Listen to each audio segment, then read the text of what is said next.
Bonjour, bonjour à toutes et à tous, chers accomplisseurs. Je suis absolument ravi de vous retrouver aujourd'hui et on va aujourd'hui inaugurer une nouvelle playlist dans cette chaîne YouTube Achieve Your Goals, une playlist qui s'appelle À l'origine de la performance.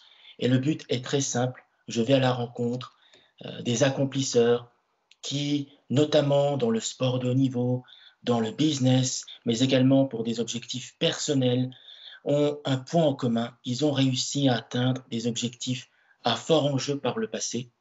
Ils sont en train d'être sur des projets à fort enjeu qui les tiennent à cœur et qui impactent également la société et également voir leur vision de leur avenir et l'avenir de la société. Voilà, en gros, le but des interviews à l'origine de la performance, c'est d'aller à la rencontre des personnes qui parfois sont normales et qui ont accompli des choses extraordinaires et qui justement, le but, c'est de comprendre comment elles ont réussi à accomplir ces choses extraordinaires à travers leur stratégie, leur motivation.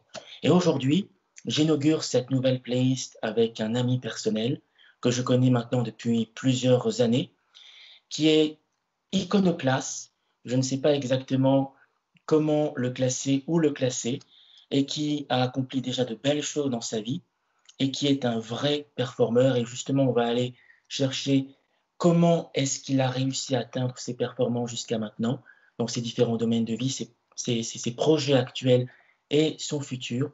Et j'espère, chers accomplisseurs, que vous aurez la possibilité de le modéliser pour vos propres objectifs, pour vos propres projets, pour vos propres rêves. Cet ami personnel que je reçois aujourd'hui, c'est Arnaud Laine. Comment est-ce que tu vas, Arnaud? Bah, ça va très bien. Merci. Ouais. Super. Comment est-ce que tu vis le confinement? Pas trop dur? Bah, écoute, moi je dis toujours, je transforme toujours les événements pour qu'ils soient en ma faveur, donc je le vis formidablement bien. Ouais. Ouais, ouais, ça se passe très bien. Bah, tu sais que en chinois, le mot crise a deux sens, soit le sens d'une, d'un danger, d'une crainte, d'une peur, ou bien le sens d'une opportunité. Pour toi, justement, comment est-ce que tu vis cette crise? Plutôt comme un danger ou comme une opportunité pour grandir? Bah, de toute façon, que ce soit dans tous les aléas de la vie, moi je considère que les événements, euh, soit ils vont te couler, ou soit ils vont te permettre de faire émerger des belles choses. Donc moi, je décide toujours, je dis bien je décide, mais je décide toujours que ça va être à mon avantage. Donc à partir de là, je vais tout simplement un peu manipuler mon cerveau, lui donner des ordres pour lui dire, eh ben, tu vas transformer cet événement ou cette période en quelque chose d'extrêmement positif. Et c'est ce que je fais d'ailleurs pour ce confinement, parce que je suis en train de travailler sur un nouveau projet à très fort enjeu pour ma D'accord. et pour la société. Donc c'est pour ça que je vis admirablement bien ce confinement, parce que ça me permet d'avoir du temps pour peaufiner ce projet. Euh, Beaucoup plus et beaucoup mieux que j'aurais pu l'avoir en situation normale. Donc, c'est ouais, c'est cool. D'accord. Donc, pour les personnes qui ne te connaîtraient pas, je vais te présenter rapidement et ensuite on va aller dans les détails justement de tes performances passées, présentes et celles que tu souhaites réaliser à l'avenir. Donc, tu étais jusqu'à récemment DRH, manager de transition dans un très grand groupe international, et tu as fait un premier tour du monde et tu en as même publié un livre, Le guide du voyageur, que l'on peut trouver facilement sur Amazon.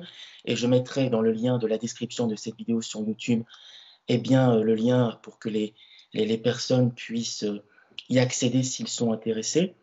Tu as eu une révélation ensuite pour la photo au moment de ton premier tour du monde et tu as décidé de te lancer dans la photo de luxe par la suite et tu as obtenu plus de 55 récompenses dans les plus grands concours professionnels internationaux, et notamment une très belle médaille d'or, non pas pour les Jeux Olympiques de Tokyo, qui vont Oui, se dérouler dans les années à venir, mais à Tokyo quand même en 2018. C'était une compétition vraiment prestigieuse et tu as obtenu la première place. Mais le point culminant de ta carrière, on va dire, de photographe, c'est une exposition à Las Vegas, seulement 2 ans après avoir décidé de te lancer dans la photo. Eh bien, je pense que ce sera vraiment intéressant justement que tu nous en dises mots. Et la première question que je voulais te poser, Arnaud, c'est une question toute simple. Tu as fait le tour du monde, non pas dans un pays ou dans deux pays comme on entend souvent, mais dans plusieurs dizaines de pays. Comment est-ce que tu as fait pour atteindre cet objectif qui, à mon avis, n'a pas dû être facile tous les jours? La première chose, et je dois avouer, c'est que à la base, j'avais pas l'intention forcément de faire un tour du monde. Parce que je fais toujours partie de ces gens qui aiment travailler. J'adore travailler. Donc du coup, je me disais, j'aime bien partir en vacances, mais j'aime bien aussi revenir. Et là, je me disais, partir longtemps, peut-être que je peux m'ennuyer. Mais je ressentais ce besoin de prendre du temps pour moi, de me ressourcer. Et tout simplement, bah, je me suis dit, tiens, ça serait intéressant de commencer à faire un premier voyage en Asie, parce que je suis assez fan de l'Asie. Et c'est très ressourçant d'ailleurs, c'est très zen, donc ça me correspond bien.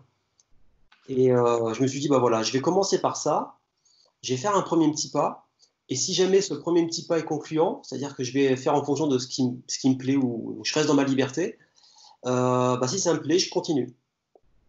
Et en fait, le plus dur, en fait, c'est toujours de prendre une décision, parce qu'on a toujours peur des conséquences, peur que les recruteurs vous disent, mais qu'est-ce que vous avez fait pendant un an? On a toujours peur de ce que vont penser nos proches, etc. Bon, même si j'ai quand même pour habitude de ne pas trop m'inquiéter de ce que vont penser les gens, je me suis dit, allez, c'est parti, je prends la décision. Et là, comme par enchantement, tout a été facile. C'est-à-dire qu'une fois que la décision est prise, ben, tout se met en place avec enthousiasme, avec joie. Et, euh, et franchement, je pense que c'est ça le plus dur. Après, au niveau des pays, j'avais forcément des pays cibles par rapport à mon tour du monde. Et moi, ce que je voulais vraiment, c'est être aussi dans les bonnes saisons. Donc voilà, mes choix ont été fonction vraiment des pays que j'avais vraiment envie de visiter, parce que c'est vrai qu'on ne sait jamais demain ce qui va se passer, si on va pouvoir revoyager dans ces pays ou pas. Donc je me dis, voilà, ça c'est mes cibles. Je regardais les bonnes saisons et j'essayais de compiler avec tout ça. Puis après, forcément, quand on voyage, il y a des pays qu'on va moins bien aimer, donc on va raccourcir le temps qu'on va y passer. Il y a des pays qu'on va adorer, donc là, on va rester un peu plus longtemps. Et puis, il y a des pays qu'on va découvrir, c'est-à-dire qu'on va découvrir à travers des discussions qu'on va avoir avec des voyageurs qui vont nous dire, tiens, voilà, voilà, voilà. Et comme j'ai tendance à dire dans la vie, on reçoit toujours des messages, toujours des signes. Et quand on entend plusieurs fois la même chose, peut-être falloir commencer à écouter.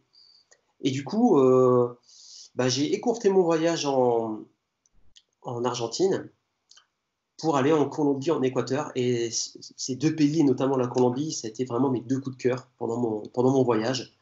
En Amérique du Sud, c'est un gros coup de cœur. Et ensuite, après, j'ai enchaîné sur d'autres pays, Panama, Costa Rica, qui n'étaient pas forcément prévus non plus.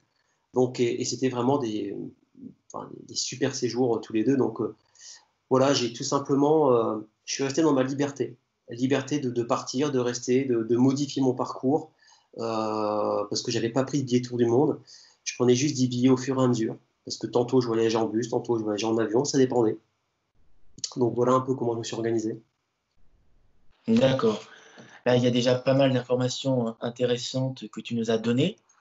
Et justement, par rapport à cette playlist qui s'appelle À l'origine de la performance, moi, dans les accompagnements que je fais, je dis toujours, à chaque instant, on doit savoir quoi faire, pourquoi faire et comment faire. Donc, objectif, motivation, stratégie. Mais après, il peut y avoir pour stratégie le fait de ne pas avoir de stratégie. Par exemple, pour la méditation, une personne peut avoir pour objectif de méditer et sa stratégie, c'est de ne pas avoir de stratégie et tout simplement de lâcher prise. D'après ce que j'ai cru comprendre avec ce que tu viens de dire, par rapport au tour du monde que tu as fait, tu étais un petit peu dans la balance des deux. C'est-à-dire que tu avais une stratégie, mais elle n'était pas poussée, ou du moins tu as organisé un plan d'action dans certains domaines, mais après tu as décidé de laisser, on va dire peut-être, le hasard au fil des rencontres, au fil des circonstances, des paysages te guider. Est-ce que c'est bien un peu cela, ce que j'ai compris? C'est un peu ça. C'est juste que j'ai remarqué une chose, c'est que dans la vie, en fin de compte, tu sais jamais vraiment, parfaitement. T'as jamais tous les éléments que tu viens de dire, le quoi, le pourquoi, le comment, tu les as pas forcément. Par exemple, pour la photo, je n'avais pas forcément le pourquoi et le comment, mais c'est quelque chose que je savais que je devais faire. Mais je pense qu'à un moment donné, ce qui est important dans la vie, c'est d'avancer, d'être dans le mouvement, ce qu'on appelle la loi du mouvement. La physique quantique, tu connais très bien. Donc, c'est toujours dans le mouvement. Donc, moi, j'ai décidé de faire un premier pas parce que je savais toujours que quand on passe à l'action, quand on fait quelque chose, on va toujours en tirer des enseignements. C'est-à-dire, c'est est-ce que j'aime bien, est-ce que j'aime pas. Et parfois, on pense que le chemin qu'on va emprunter, par exemple, à un moment donné, moi, je me suis engagé dans l'armée parce que je pensais que ça allait être génial, qu'on allait faire beaucoup de sport, qu'on allait apprendre de la stratégie, des choses comme ça. Et c'est pas faux. Mais par contre, quand je suis arrivé là-bas, je me suis rendu compte que ça ne me correspondait pas du tout. Parce que mes valeurs, notamment la valeur liberté, ne pouvaient pas être vécues au quotidien. Et donc, c'était une bonne idée sur le papier, mais ça n'était pas une bonne dans la pratique. Donc, je sais toujours que quand on fait quelque chose, on va toujours apprendre. Et ça va nous diriger sur d'autres chemins. C'est pour ça que je dis aux gens, ah, vas-y, tu as envie de faire ça, fonce. Et tu verras si ça te plaît ou ça te plaît pas. Mais quoi qu'il arrive, ça te mettra sur ton vrai chemin. Donc, c'est un peu l'ikigai, hein, que tu connais bien. Hein. C'est un peu Ouais. ça. Ils disent qu'effectivement, l'ikigai, tu ne vas pas le découvrir tout de suite. Il faut avoir déjà vécu, entre guillemets, plusieurs vies. Enfin, plusieurs vies. C'est-à-dire que tu vas vivre ton adolescence, tu vas commencer à travailler, tu vas commencer à avoir des postes plus importants. Et là, tu vas te rendre compte que, ah tiens, c'est ça, mon super pouvoir, c'est ça. Voilà là où je suis bon, voilà ce que j'aime faire, voilà ce dont le monde a besoin. Et là, je commence à t'ouvrir vraiment ma vraie voie. Mais on ne trouve pas forcément tout de suite en claquant des doigts. Ce qui est important, c'est de faire un premier pas. Donc, c'est ce que j'ai fait D'accord. avec mon voyage. J'ai fait un premier pas vers un voyage de 3 mois qui a tellement été fabuleux que j'ai continué et qui a été extraordinaire. Et c'est la raison pour laquelle un deuxième tour du monde est programmé. Hmm. Je devais Oui, après, commencer au mois de mai, mais avec le confinement, c'est pas possible, quoi. Donc, c'est reporté. d'accord, on aura l'occasion d'en reparler dans un instant. Après, j'aimerais savoir quel est le plus beau pays que tu as visité dans ton premier tour du monde et quel est le pays qui, on va dire, t'a laissé un petit peu sur la faim pour rester dans des termes courtois. Et pourquoi? Ben, en fait, je dis toujours aux gens, c'est une question piège. Parce qu'en fin de compte, tout dépend de ton humeur. Parce que dans un tour du monde, tu as des humeurs aussi. C'est-à-dire que tu peux te sentir au top, tu peux te sentir un peu down. C'est surtout aussi aux questions de la météo. Tu peux aller à Paris quand il pleut, c'est quand même moins sexy que quand il fait beau. Ensuite, ça va aussi dépendre, et ça pour moi c'est important, ça va dépendre des gens avec qui je suis. Parce que même si je voyage tout seul, en sac à dos, je vais toujours rencontrer des gens et partager avec des gens. C'est-à-dire qu'on va faire des randonnées ensemble, on va faire des trips ensemble, etc. Donc ça va dépendre de plusieurs éléments. Par contre, je peux te répondre sans aucune hésitation, pour moi le pays le plus beau à visiter, c'est les États-Unis. Ouais. Voilà, Et de pour loin. quelle raison? Bah, de loin, c'est mon trip préféré. D'ailleurs, je l'ai fait 4 fois en un an, ou même 5 d'ailleurs. Après, c'est pas le même trip, mais j'ai fait quasiment 3 fois le même trip, enfin le même avec des choses différentes. Mais tout simplement, pourquoi enfin, ça dépend où tu vas aux États-Unis aussi. Hein. C'est-à-dire que moi, j'ai fait plutôt l'ouest avec le Nevada, tout ce qui est Grand Canyon, Bryce Canyon, enfin tous les grands parcs de l'ouest américain. C'est une boucle vraiment fantastique, fantastique à faire. Parce que tout simplement, c'est la Hmm. liberté. Moi, ma valeur fondamentale, c'est la liberté. Là, tu es dans les Ouais. grandes passes de l'Ouest américain. Tout est facile. Les routes sont splendides. Tu t'ennuies pas. Tu as 3-4 heures de route quasiment entre chaque grand parc. Mais la route, tu t'ennuies pas tellement c'est fabuleux. Quand tu es dans les parcs, bah, tu t'hallucines tellement c'est beau, tellement c'est grand. Les Américains sont hyper accueillants. Enfin, ils friendly là-bas. C'est hyper accueillants. Et ils n'hésitent pas à venir taper la discute avec toi. Donc c'est vraiment très chaleureux et bah, c'est juste magnifique quoi, parce que tu as une faune et une flore, enfin une faune et une flore qui sont juste formidables quoi. Donc Hmm. pour moi tu as tous les éléments d'un bon voyage, si tu as la liberté, t'as des superbes randos. En fait je me souviens, c'est chaque jour, je me disais waouh, c'est la plus belle rando de ta vie quoi. Mon premier Hmm. trip, je me disais ça tous les jours, c'est juste dingue. Et en plus, bon voilà, entre mai et fin septembre, il fait super beau. Il y a pas, en plus, il n'y a pas beaucoup de monde. Moi, je me souviens, j'ai fait des randos parfois 3-4 heures, je croisais personne. Quoi. Ah ouais. Donc, enfin, même moi, je suis un peu solitaire Mais aussi. ça ne change pas de maintenant, avec le confinement. Oui, bah, c'est pour ça que je vis bien le confinement parce que je suis un peu beaucoup solitaire aussi. Même si je suis un animal social, c'est-à-dire que je vais être un solitaire, j'aime bien être de temps en temps, enfin, même souvent seul, mais j'aime beaucoup aussi être en contact des gens. Donc, j'ai la chance d'avoir un jardin et je vais rencontrer mes voisins régulièrement et on échange et voilà, ça se passe bien, quoi. Donc, Ouais, tu cultives les deux polarités, la exact, solitude et l'animation sociale. exactement, tu peux pas être que seul ou que avec toujours du monde. En fait, de l'équilibre naît l'harmonie, hein, c'est un précepte du Feng Shui. Donc, c'est un truc qui me va bien. Voilà. Donc, Et c'est Carl Gustav Jung qui disait ne cherchez pas à être parfait, cherchez à être complet. Je pense que ça vaut pour à la fois la solitude ou l'animation sociale et d'autres traits de caractère que l'on a en nous pour éviter de se laisser pourrir par notre ombre.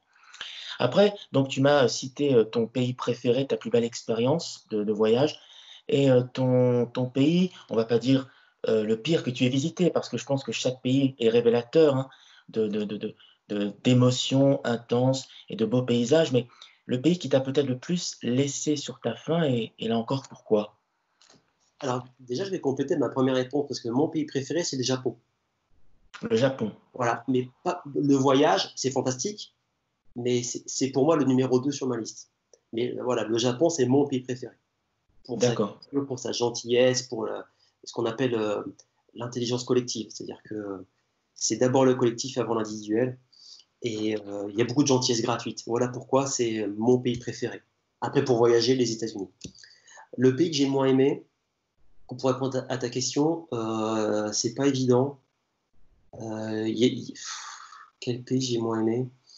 Alors, je te parle de mon tour du monde ou des autres pays que j'ai visités entre deux avant, pendant. peut-être que le tour du monde, dans le tour du monde, pour rester dans cet objectif-là.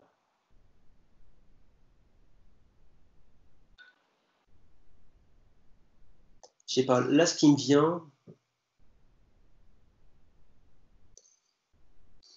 c'est compliqué parce que j'ai vraiment adoré. Peut-être, je sais pas, j'hésite entre l'Argentine et le Panama. D'accord. Mais vraiment, s'il y a un pays où j'ai vraiment été déçu, parce que ça fait partie de le prolongement de mon tour du monde, c'est la Namibie. Mhm. Voilà, c'est un pays qui, qui est sympa, mais en fait, la manière dont j'ai voyagé là-bas n'était pas la bonne. C'est-à-dire que bah, Comment tu as voyagé en Namibie? j'ai commencé à voyager seul. Et c'est vrai que la Namibie, c'est un des pays où quand tu voyages seul, rencontrer des gens, c'est extrêmement compliqué. Contrairement aux autres pays où quand tu voyages, tu dors dans les guest houses ou les dortoirs, les choses comme ça, où là tu vas te faire plein de potes, plein d'amis, tu as plein de sites touristiques, plein d'étrangers, etc. Namibie, c'était pas vraiment ça. C'était un peu chacun pour soi, parce que les visites sont faites comme ça. Mais surtout, c'est que j'ai commencé, dès le premier jour, j'ai eu accident avec ma voiture dans le désert, ce qui est très courant. Donc je préviens ceux qui veulent voyager en Namibie, faites attention. De toute façon, tous les gens que j'ai croisés ont eu accident là-bas, donc faut faire attention. Donc ça a commencé mal. Mais c'est surtout qu'en fait, je pense que si tu veux vraiment bien voyager en Namibie, il faut prendre peut-être un tour avec des gens qui vont t'emmener en 4x4 dans des endroits vraiment naturels, un peu plus espacés que dans les endroits où toi tu peux accéder avec ta voiture, où tu roules sur du bitume. Ça, je pense, c'est important. Mais ce qui m'a moins plu, c'est deux choses. C'est que j'ai trouvé la population était très axée sur l'argent. Ah ouais? Ouais, Surprenant quand même. très très C'est pas axée. ce que l'on dirait d'un Namibien ou de la Namibie à première vue. Ça, c'est ce que tu as ressenti. Ils ont été colonisés par les Allemands, hein. Donc, tu sais, je pense enfin, il y a même pas des restes, quoi. Enfin, il y a encore des choses, et je vais dénoncer un peu tout à l'heure, mais moi, je voyais que les gens, vraiment, ils s'intéressaient à mon argent. Pas mal de gens essayaient de m'arnaquer. Euh, voilà, pas mal de fois, etc. Donc, bon, sinon, c'était très safe, j'ai rien à dire. Mais vraiment, le truc qui m'a dérangé aussi, c'est que ça, qu'en Namibie, c'est un pays qui est démultiplié en ce qu'on appelle des fermes privées. Donc, tu sais, des territoires. Et en fait, tous ces territoires appartiennent à des Blancs. Et donc, des Blancs qui continuent à sous-payer les pauvres familles noires. Et c'est de l'esclavage, hein, sauf que effectivement, les gens sont payés, etc. Mais ils sont payés une misère. En fait, quand tu vois D'accord. dans le luxe dans lequel vivent les Blancs, euh, qui n'est quand même pas leur pays d'origine à la base, hein, tu vois. Enfin, le pays appartient aux Namibiens, quoi. Et ben en fin de compte, les Namibiens restent toujours. C'est comme si tu avais une usine, tu avais un patron, puis tous les ouvriers, c'est des Noirs. Hmm. Donc je suis pas un grand fan de ça, si tu veux. D'accord. Voilà. Et après, par rapport en général, quels sont les grands obstacles que tu as rencontrés sur ta route pour ton premier voyage?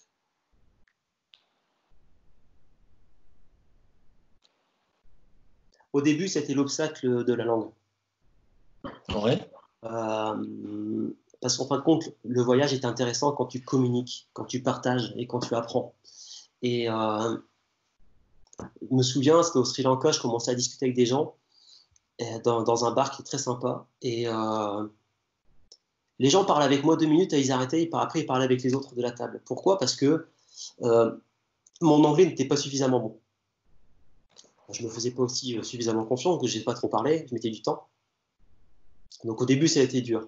Donc du coup, je me suis dit, il n'y a pas moyen que je passe à côté de mon tour du monde, parce que Sri Lanka, c'était le tout début, hein. Et ben là, je me suis mis tout simplement à regarder des séries en anglais, sous-titrées en anglais, puis après sans sous-titres. Une série que j'aimais bien d'ailleurs, tant qu'à faire, comme ça, j'associais le ludique à l'apprentissage. Et en très très peu de temps, j'ai pu parler de manière très, très courante, hein, sans aucun problème anglais, parce que forcément tu pratiques au quotidien et tu apprends au quotidien. Donc j'ai vraiment démultiplié mes compétences linguistiques et maintenant je n'ai plus de problème, quoi. Mais voilà, je pense que tu as la barrière de la langue qui peut être compliquée. Les difficultés, la difficulté pour la personne qui n'est pas. Moi, je dis toujours en tant que DRH, la première compétence que je recrute, c'est l'adaptation. C'est-à-dire que tu vois bien, hein, dans le monde dans lequel on vit, les situations, le confinement Covid-19, personne n'aurait pu imaginer qu'on se confinait autant de temps, personne. Bien Euh, sûr, ouais. et ben, il faut que tu arrives à t'adapter. Et demain, les gens qui vont réussir à s'adapter aux nouvelles technologies, effectivement, on est confiné, comment on fait, télétravail, etc. Voilà, les personnes qui vont toujours avoir cette faculté d'adaptation auront toujours deux à trois trains d'avance sur tout le monde. Et en plus, eux, ils vont considérer que c'est quelque chose de positif. Et les autres, ils vont commencer à se plaindre. Mais tant que les gens se plaignent, eux, ils sont déjà transformés. Et le temps que les gens ont arrêté de se plaindre, ils ont commencé à activer le truc, eux, ils ont déjà un autre train d'avance. Puis quand les Hmm. autres commencent à apprendre des habitudes, eux, c'est bon. Ils ont déjà tout explosé, en fait. Donc, je pense que ça, c'est ta capacité à t'adapter. Moi, ce que je faisais souvent, c'est que je ne savais pas où j'allais dormir le soir. Et moi, ça me plaisait parce que j'étais dans ma totale liberté, quoi. Je pouvais dormir là où je voulais, puis c'est selon mes besoins, etc. Donc, c'est que tu t'adaptes. Parce que parfois, tu as prévu un trip et la météo n'est pas. Enfin, moi, j'ai beaucoup de chance que la météo était toujours nickel. Mais voilà, parfois, il peut arriver que la météo n'est pas bonne. Parfois, il peut arriver que tu arrives là où tu devais dormir et il n'y a plus de place. Et ben, tu t'adaptes, tu restes positif. Et puis, voilà, c'est ça le plus dur, en fait.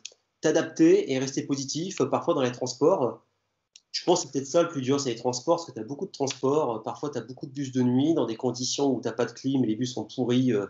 Et puis, je me souviens en Bolivie, mais tu faisais ça tout le temps, quoi. C'était Ah ouais. c'était un carnage, c'était un vrai carnage, quoi. Donc, voilà, tu as des mauvais moments comme ça, mais il faut s'en amuser pendant et après. Voilà, il faut le prendre bien, dire que c'est plutôt cool. Et puis après, quand tu as un peu de luxe, tu l'apprécies encore plus. Hmm. Et tu peux nous dire, pour les personnes qui nous regardent, qui nous écoutent, combien de pays tu as visité pendant ton premier tour du monde? Alors, j'ai visité 13 pays. J'ai fait 13 mois, 13 pays, mais il faut savoir, en fait, j'ai arrêté mon tour du monde parce que je voulais absolument écrire mon livre. Donc, je l'ai écrit en 2 mois. Et ensuite, j'ai recontinué à voyager pendant un an, de manière un peu plus espacée, c'est vrai. Mais sinon, on va dire, si tu parles du tour du monde, on va dire enfin, la base, c'est 13 mois, 13 pays. Tu as visité quel pays? Alors, Sri Lanka, Indonésie. Indonésie, c'était la 3e ou 4e fois, mais c'est d'autres îles, parce qu'on en a tellement. Donc, l'Indonésie, donc Sri Lanka, Indonésie. Je suis passé par Singapour rapidement. Ensuite, j'ai fait Kuala Lumpur de 3 jours, le Japon. Ensuite, enfin, ouais, je me suis trompé. J'ai commencé par les États-Unis. Ensuite, je suis revenu en France parce que je devais récupérer simplement mon appart, mais voilà. Et du coup, j'en ai profité pour faire l'Expo universelle à Milan. Et ensuite, tout de suite, boum, je suis parti au Sri Lanka, Indonésie, Kuala Lumpur, Japon, États-Unis à nouveau, parce que j'avais tellement adoré qu'il fallait absolument que je continue Ah ouais. ce que j'avais pas fait et refaire certaines choses. Et ensuite, je suis descendu directement en Bolivie, où là, je suis parti, parce que vraiment, je suis descendu au Chili, et après, je suis remonté par l'Argentine. Et ensuite, j'ai fait Colombie, Équateur, Panama, Costa Rica. Je suis revenu en France pour les 40 ans de mon frère, donc juste une semaine, hein. Puis parce que simplement, j'avais un stop à faire à Paris, donc j'ai profité pour faire Mhm. une semaine. Et ensuite, j'ai basculé. Ah, là, c'était un trip énorme, mais vraiment fantastique, hein. Bon, assez dispendieux, mais vraiment fantastique. C'est Nouvelle-Zélande, un mois, Australie, un mois, Chine, un mois. Extraordinaire. Extraordinaire. Wow. Donc, c'est pas 13 pays de l'Union européenne. Tu as vraiment visité des pays très différents autour du monde. Ouais, parce que Et, et- et justement, j'avais une question importante à te poser, là encore pour les personnes qui nous regardent et qui nous écoutent, qui pourraient un jour être tentées par faire un tour du monde. Quel conseil tu leur donnerais? s'il y en a qu'un que je vais donner, c'est prépare ton retour. D'accord. Prépare ton retour. Préparer son retour. Ouais, parce que si tu reviens au mois de novembre en France, dans le nord de la France comme moi à Lille, je peux te garantir que c'est pas évident, quoi. Je pense que tu vas partir Mhm. en dépression assez rapidement. Donc en général, moi ce que je conseille, c'est aux gens de revenir dans des périodes plutôt sympas, genre avril. Sauf confinement. Ouais, malheureusement, ouais. Donc avril, mai, c'est bien. Moi j'étais revenu au mois de mai, hein, le premier. J'étais parti en mai, non, j'étais parti en avril, j'étais revenu au mois de mai. Donc, voilà, choisir son mois de retour et avoir un projet qui te botte vraiment à ton retour. Et puis, ce qui peut être intéressant, c'est de prévoir, quand tu reviens de ton tour du monde, un voyage dans les 2 3 mois, ne serait-ce qu'une semaine, même si c'est en Europe, pas très loin, pas très cher, mais pour dire que le retour soit moins violent. Vraiment, si j'ai un conseil, c'est préparer votre retour. Pas obligé de préparer votre tour du monde, moi, j'ai rien préparé. J'ai pris un billet d'avion, je suis parti, point. Voilà, enfin, j'ai préparé quelques trucs forcément, hein, mais j'ai voilà. C'est surtout, il y a beaucoup de gens qui disent qu'il faut un an pour préparer un tour du monde parce que là ils pensent financièrement, mais vraiment le seul conseil que je donnerais c'est préparer votre tour. D'accord. Et tu as aussi évoqué le sujet. Tu as écrit un livre durant non pas le tour du monde, mais juste après. Donc, Oui, si j'ai bien compris, qui s'appelle Le Guide du voyageur, ouais. que l'on peut trouver facilement sur Amazon. Le lien se trouvera dans la description. Ouais, ou Est-ce que sur mon tu peux site. nous en parler? Pourquoi est-ce que tu l'as écrit et qu'est-ce qu'on y découvrira? Bah, tout comme toi, Brian, je suis juriste de formation. Et Oui. donc on a une appétence pour ça. Et en fait, ce que j'ai remarqué, c'est que il y a quand même beaucoup de situations pendant les voyages qui peuvent être problématiques. Exemple, perte de bagages, ton avion est annulé, tu dois annuler ton avion, tu as un surbooking, ou alors on te dit que tu ne peux pas embarquer euh, et que tous tes vols prochains sont annulés. Ça, c'est ce qui m'est arrivé. Donc en fait, il y a plein de situations qui sont connues par les voyageurs et qui sont même inconnues d'ailleurs, parce que tu peux les connaître que quand tu vas les vivre. Et là, justement, le confinement, c'est un bon moyen de voir qu'effectivement, si tu connais pas les règles, ça peut vite être très compliqué parce que les agences te mentent. Moi, mon tour du monde devait commencer le 5 mai. L'agence annule mon premier vol. Ils me disent faut que tu annules tous tes vols. J'ai dit non, j'annulerai pas parce que sinon, si j'annule tous mes vols, vous me rembourserez pas. Mais ils te mentent, quoi. Donc, si tu le sais pas, ben, ils te disent que c'est comme ça que ça se passe, c'est dans les conditions générales. Donc, c'est-à-dire que les conditions générales ne sont pas bonnes. Donc, elles peuvent pas être opposées, ces clauses-là. Donc, mais les gens ne le savent pas. Et moi, j'ai remarqué un truc aussi, c'est que pendant mon voyage, les gens me disaient, putain, toi, c'est impressionnant parce que t'es encore capable de me dire le prix que tu as payé pour tel dortoir, telle activité, comment faire, tu as toujours les petites astuces qui vont bien. Et à chaque fois, quand il y a un truc qui va pas, tu as toujours une procédure, tu sais toujours comment faire. Tu devrais écrire un bouquin. Et en fait, il y a des gens, il y en a plein qui me l'ont répété. Et bah, du coup, je me suis dit, c'est vrai que c'est pas mal parce que, ne serait-ce que pour moi, quand je voyage, tu sais que les lois sont tellement compliquées et complexes que parfois tu vas maîtriser un sujet, mais si tu ne travailles pas tous les jours ou régulièrement, tu l'oublies. Parce que c'est tellement complexe, notamment les assurances voyage. Je me suis dit, bah, ce que je vais me faire des fiches, comme quand je travaillais avec CDRH, j'avais des fiches où, bah, quand j'ai une situation, je peux très vite savoir quelle est la procédure à suivre pour que ça fonctionne bien pour moi, quoi. Donc, j'ai décidé de mettre mes compétences juridiques et de voyageur d'abord pour moi, pour quand je voyage, au moins comme ça, j'ai ça toujours dans mon téléphone, ou je l'ai même sur Google Drive, comme ça, si je fais mon téléphone, j'ai la disposition tout le temps. Et dès que j'ai un problème, je regarde mon livre et j'applique les procédures. Comme ça, je ne me fais jamais avoir.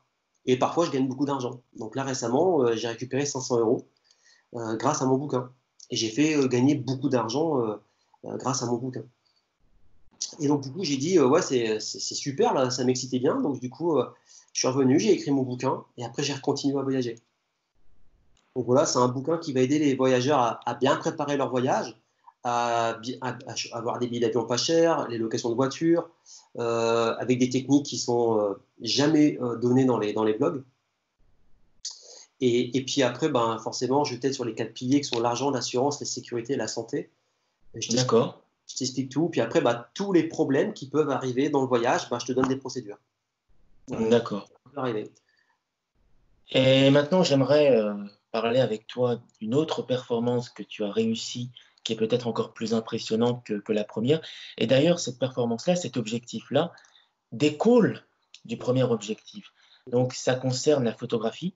Tu as une révélation pendant ton tour du monde concernant la photographie et Ouais. tu as décidé justement, non pas encore d'en faire ton métier, même si je crois que c'est une ambition que tu as, mais disons aujourd'hui que tu n'es plus dans le cadre de la photographie amateur, tu n'es pas encore totalement professionnel, mais tu as réussi la prouesse d'être exposé dans des endroits assez prestigieux dans le monde et notamment dans une célèbre exposition que tu as pu faire dans un hôtel à Las Vegas.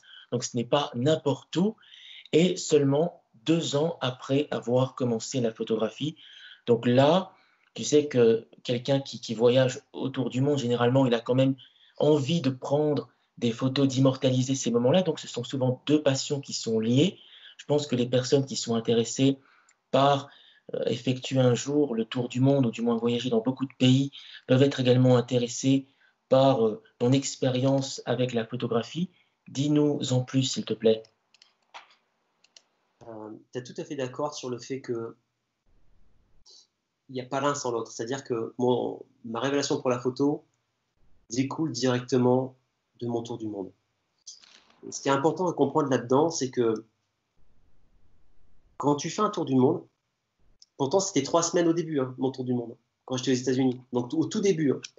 Mais en fin de compte, on est dans une telle bulle de bien-être où on n'est pas dans l'énergie de la peur, on est dans l'énergie de l'abondance, tu connais très bien ça. Ouais.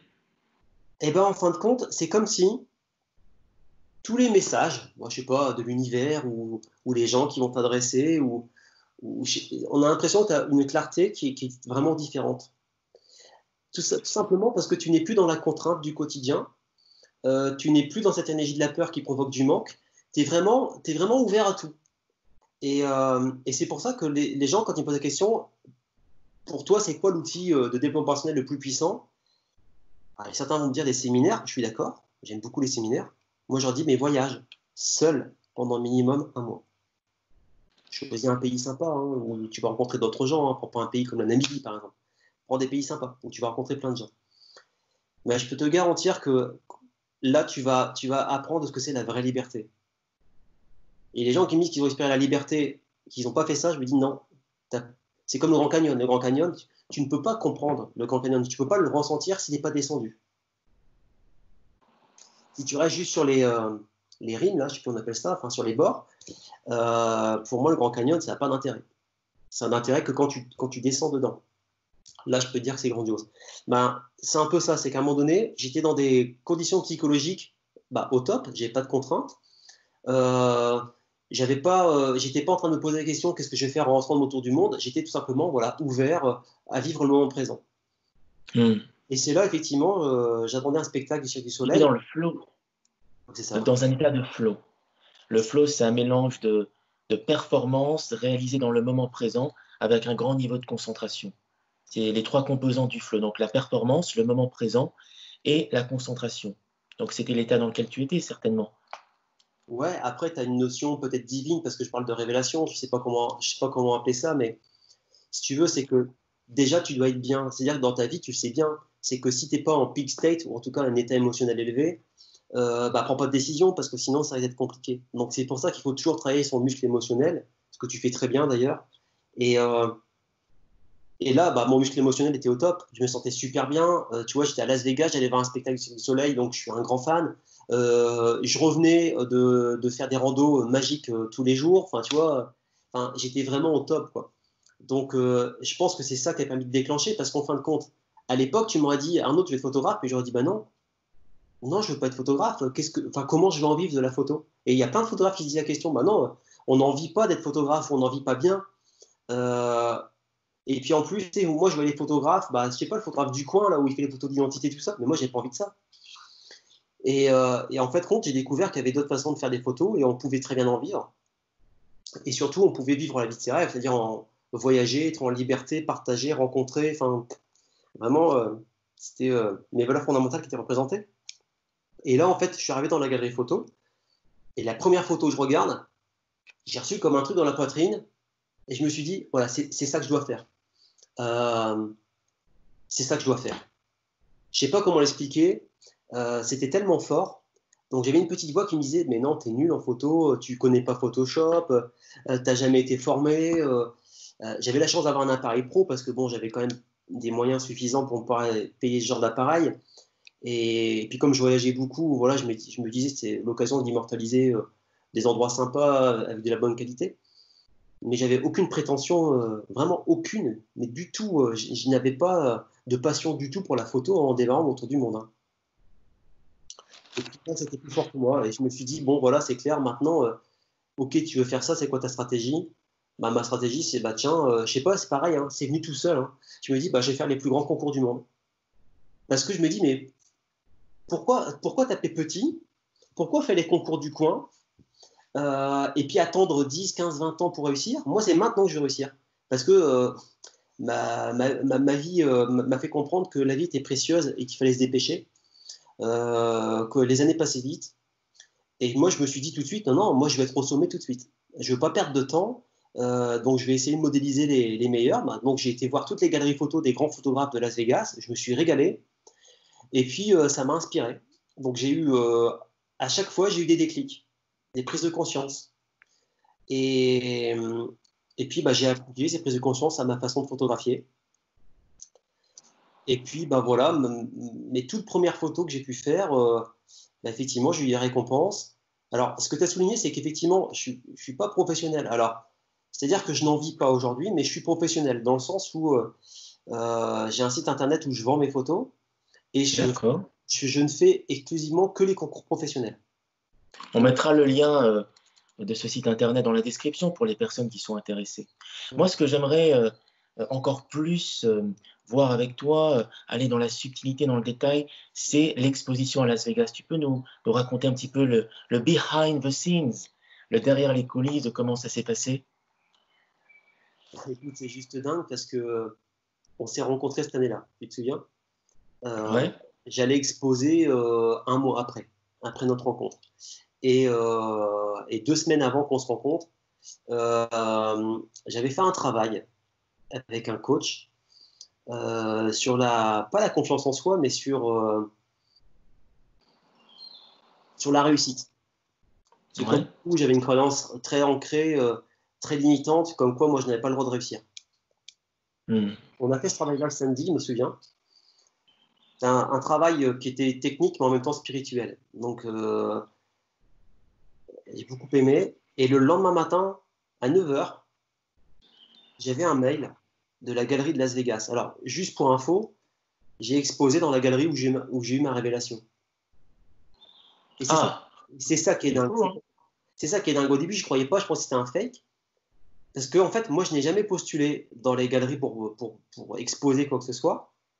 C'est eux qui m'ont contacté.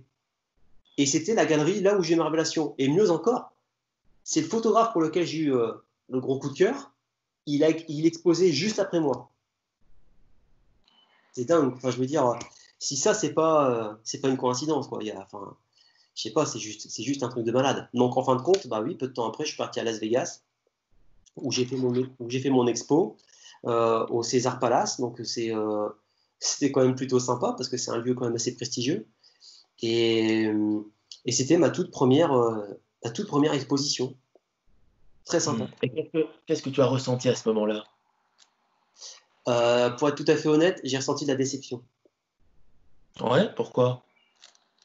J'étais très fier, je me souviens dans l'avion, j'étais très content, je me disais, ouais, c'est génial, mon rêve devient réalité. Bah, tout simplement, je ne sais pas comment t'expliquer, mais j'ai ressenti que c'était pas comme ça que j'envisageais mon business photo. Mhm. Je trouvais déjà que mes photos étaient pas bien mises en valeur, elles étaient mal exposées, j'ai trouvé.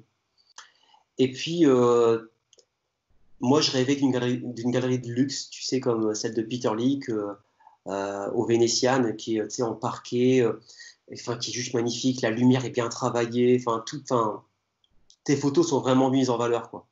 C'est, Mhm. enfin, juste des galeries magnifiques. Donc, j'étais déçu par rapport à ça. Et en fait, j'ai compris que j'avais pas envie de vendre mes photos de cette manière-là. Voilà. Et je voulais un projet qui me ressemblait plus, qui collait plus à mon identité. D'accord. Voilà. Et pour toi, quelles sont les trois grandes qualités qu'un photographe doit avoir?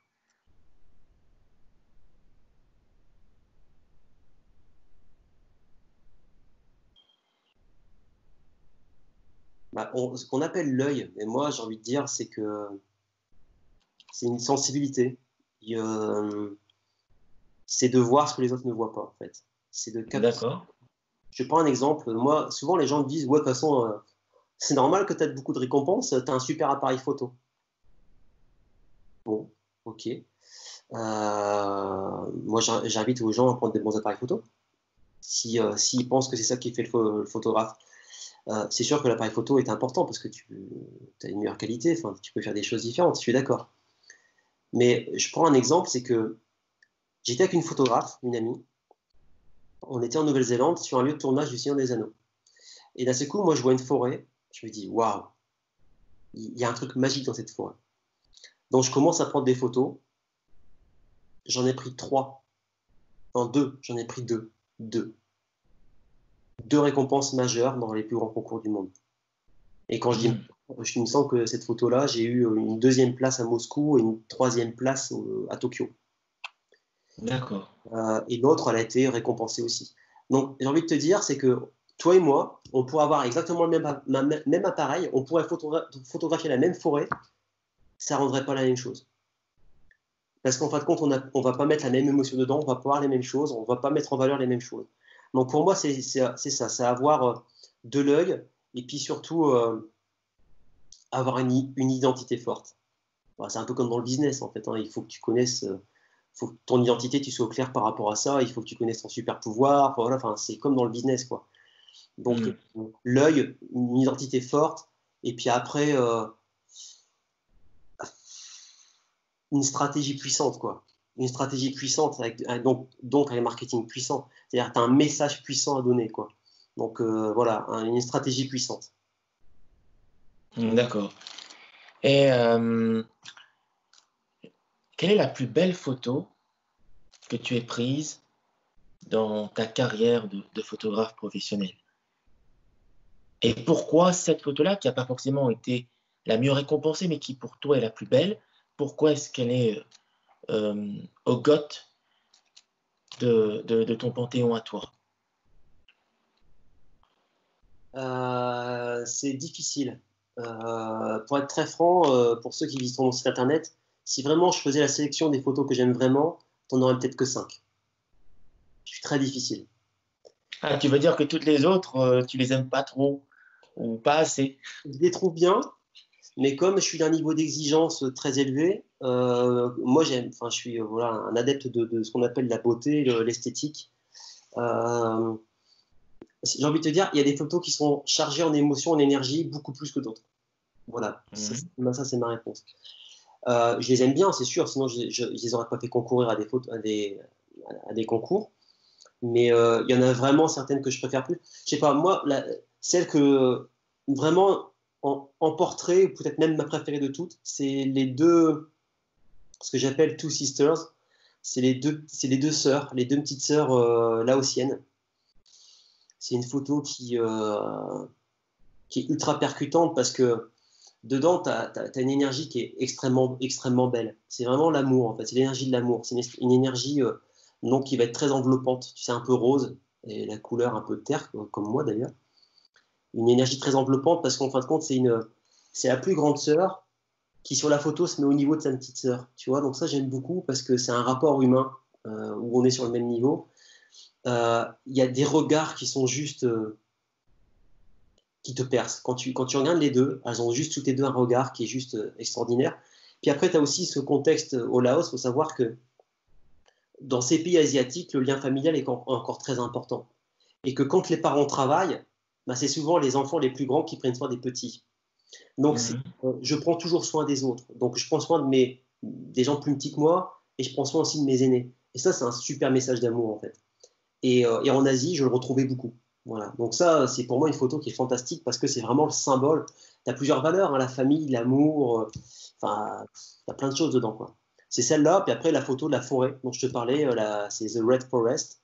C'est une forêt avec des feuilles rouges. Elle est juste magique, quoi. Donc voilà, elle est magique.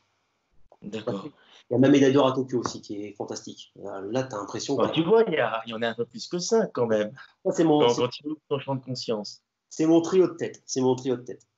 D'accord. Après, bon, je ne sais pas si tu as déjà entendu cette fameuse blague sur les réseaux sociaux. Donc, LinkedIn, c'est le réseau des professionnels. Ouais, YouTube, c'est le réseau des vidéastes. ouais, Twitter, c'est le réseau des commentateurs. ouais, Instagram, c'est le réseau des photographes.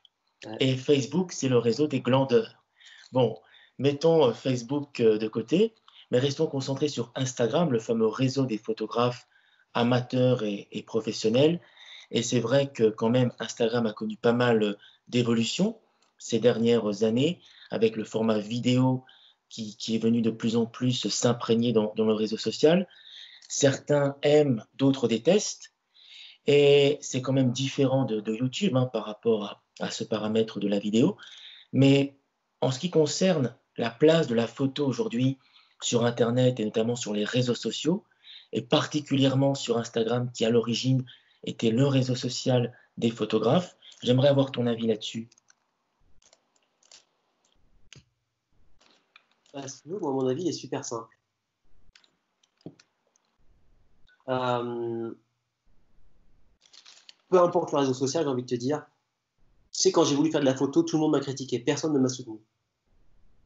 Euh, et moi, je leur répondais la chose suivante. Alors, ça semblait très prétentieux, mais enfin, je le pense toujours, c'est que on est tous uniques et Mhm.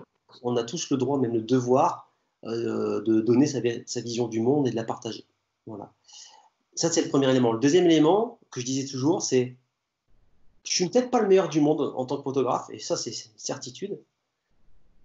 Par contre, contrairement à des millions de personnes, moi, je crois en moi, et, euh, et je sais que tu n'as pas besoin d'être le meilleur pour réussir. Tu n'as pas besoin d'être le meilleur pour réussir. Et puis en même temps, ce qui compte, c'est pas de réussir, c'est de faire. Parce que tu vas trouver plaisir à faire. Tu vas trouver plaisir à voyager, tu vas trouver plaisir à faire des photos, à les retravailler, à les mettre dans des concours, à avoir des petits commentaires de tes amis, des gens que tu connais pas, etc. Peut-être embellir la vie de certaines personnes, parce que les personnes voyagent grâce à tes photos, les personnes, je sais pas, ça leur met du baume au cœur. Donc voilà, enfin, quoi qu'il arrive, tu procures des émotions aux gens, et puis Et par rapport à la place de la photo sur Instagram, est-ce que tu vois ça plutôt d'un bon œil ou d'un mauvais œil? bah, Et l'évolution qui est en train de se dessiner? moi, je vois ça d'un bon œil, parce que ça peut permettre à des gens qui ont du talent de percer. Euh, Ça permet à chacun d'exprimer bah voilà, qui il est, enfin, son identité à travers des photos. Donc c'est intéressant. Après, clairement, tu sais, il y a beaucoup de. Moi, enfin, je dénonce toujours ça un peu dans. Il y a beaucoup de mauvais goût, d'hypocrisie. Je dis pas que j'ai le goût. Je dis pas que je suis le maître du goût ou de la beauté, etc. C'est juste que tu sais, quand je regarde parfois des photos qui sont sur Facebook, hein, Genre, tu sais, tu prends une photo avec ton téléphone d'une plage ou je sais pas quoi. Les gens vont dire, waouh, ta photo, elle est magnifique. Et franchement, tu te dis, mais c'est de la merde, quoi. Vraiment, hein. Et je parle pas de techniquement, c'est-à-dire qu'il n'y a aucune émotion dans la photo. Donc, et parce qu'en plus, les gens, ils vont vraiment être francs avec toi, tu sais, te dire la vérité. C'est pour ça que c'est bien d'avoir des coachs ou des gens qui vont te dire la vérité. Euh, En fait, on a besoin toujours d'être accompagné. Donc, je sais pas, moi, si tu veux, je m'en fous, en fait. Enfin, moi, j'aime beaucoup le travail des autres. Enfin, moi, ça m'empêche pas de dire, voilà, moi, j'étais beaucoup inspiré par Peter Leak, même si c'est mon concurrent. Bah, moi, j'aime beaucoup ce qu'il fait. J'aime beaucoup forcément David Yarrow. Enfin, moi, j'aime beaucoup ce qu'ils font. Tu sais, enfin, il n'y a pas de concurrence pour moi. C'est-à-dire que moi, je suis là pour faire mon taf. Après, ça marche, c'est bien. Ça marche pas, c'est bien. Ce qui compte, c'est que j'ai accompli mes rêves. C'est ça qui compte, en fait. Et demain, ça marche, c'est super. Ça ne marche pas, bah, c'est pas très grave, en fait. Peut-être ça marche. Peut-être que je marcherai dans 5, 10 ans, 20 ans. C'est pas très grave, en fait. D'accord, Je sais pas comment expliquer ça, mais il n'y a pas de concurrence pour moi, en fait. Enfin, je m'attarde pas à ça. Je m'attarde pas à ça. d'accord. Après, bon, tu sais, cette série d'interviews s'appelle À l'origine de la performance. Donc, c'est aller à l'origine de la performance et pour nos téléspectateurs, nos auditeurs, c'est modéliser la réussite pour pouvoir s'en inspirer, en être motivé, éventuellement reproduire ces clés de la réussite, par exemple, que tu donnes dans leur propre vie pour leurs propres objectifs. Mm. Mais moi, j'aime aussi un autre aspect de la modélisation, c'est la modélisation de l'échec, c'est-à-dire être conscient des échecs que l'on a eus dans son passé pour justement avoir suffisamment d'humilité, d'objectivité pour en ressortir grandi, pour en faire des forces, pour pouvoir ne plus les recommettre par la suite et justement avoir tiré les conséquences de ces erreurs. Donc il y a une question que je veux te poser, pas forcément en lien avec les sujets que l'on a évoqués précédemment, le tour du monde que tu as fait et la photographie, mais quel est le plus grand échec dans ta vie et qu'est-ce que ça t'a appris de positif et qui t'a permis justement de te renforcer par la suite, de faire de toi un homme meilleur, plus fort? Bah, écoute, bon, c'est un échec, mais j'étais jeune. Mais, moi, mon rêve, c'est de jouer en NBA. Voilà, clairement, c'est de jouer en NBA. Mais là, c'était pas forcément inhérent à. Il faut être bien accompagné quand tu es jeune, sinon tu peux pas réussir dans ce genre de truc. Mais Hmm. ça, c'est un regret parce que c'était vraiment le truc que j'aurais adoré, voilà. Comme beaucoup, je pense. Après, mon plus grand regret, je n'ai pas vraiment de regret, quoi. Par contre, en termes d'échecs, j'en ai pas mal, comme beaucoup. C'est dans l'entrepreneuriat. Je pense que j'ai lancé pas mal de choses qui n'ont pas forcément abouti aussi bien que je l'aurais espéré. Et qu'est-ce que ça t'a appris justement sur toi et qui t'a aidé à, à te développer, à croître et à faire de toi quelqu'un de plus fort? Bah, en fait, j'ai appris déjà que je pense qu'une de mes compétences principales, si c'est pas la principale, c'est la résilience. En fait, j'ai cette Hmm. capacité à tomber, à me relever plus vite et plus fort. Ça, j'ai cette capacité à transformer de manière très rapide. J'ai appris ça, que j'étais très résilient. J'ai découvert aussi que j'étais un serial entrepreneur. C'est-à-dire, j'adore entreprendre, j'ai toujours plein d'idées, j'ai toujours envie de faire plein de choses. Et en fait, j'ai vraiment une valeur travail, je me nourris vraiment de ça, quoi. C'est-à-dire que plutôt que regarder la télé à 21h, moi j'aime bien, c'est travailler. J'aime bien voilà, travailler de 21h à 23h, peut-être en mettant un fond de télé, quoi, mais j'aime beaucoup travailler, même le week-end, j'aime travailler en fait. Hmm. Donc voilà, j'ai une forte valeur travail, j'ai une forte capacité de travailler.